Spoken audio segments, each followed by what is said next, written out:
was a little sparrow who liked to travel very much. He would go out to different places every day and look for different scenery. Once he flew to a very strange place.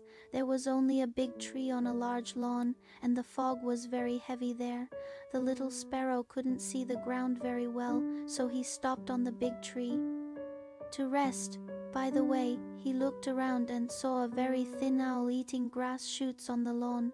The little sparrow felt that something was wrong, so he flew to the owl and said, "Why don't you eat bugs? Why do you want to eat grass shoots?" The owl turned his head and said, "Can you eat bugs?" "I grew up eating grass shoots." The little sparrow stared at the owl in disbelief. "I thought I had seen a ghost today," and immediately went back home. When he got home at night, he didn't sleep all night.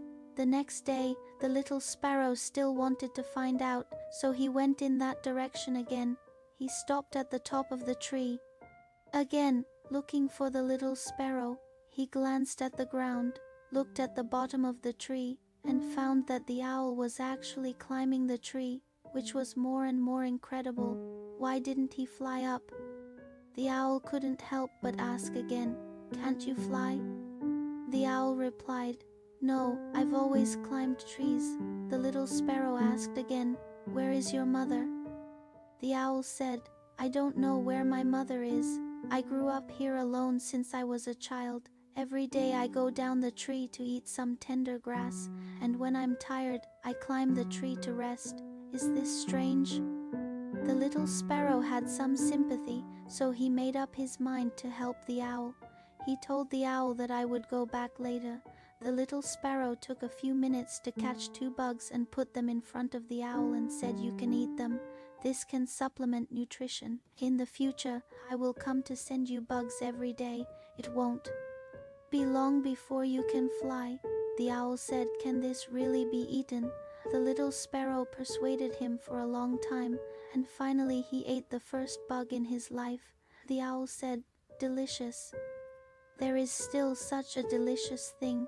The little sparrow was very happy and had a sense of achievement. He sent bugs for more than half a month in a row. It was almost time.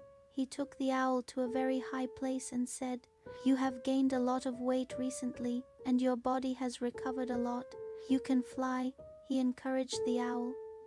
"To say that you can fly, you have no problem. If you jump down from here, your instinct will let you know how to fly." The owl jumped down without hesitation. After a while, there was no movement, and the little sparrow flew down to take a look. He stood there for a long time without moving. He said, "Dead, the owl is."